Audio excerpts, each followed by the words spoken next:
Hvad vil du gøre? Lad os høre det. Hvad jeg ville gøre, Ja, hvis jeg var kommet til Danmark. ja, Jeg ville gøre meget for at få Peter Gade. ja. Det vil jeg ved godt, at der vil være ting, som gør det svært.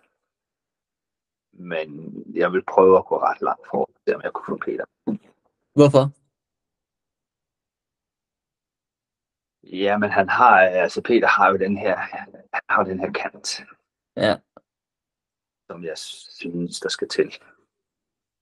Det her med, at man er ikke bange for at prøve noget, og alt bliver vendt og drejet, og man gør sit bedste for at finde de bedste løsninger og sådan noget.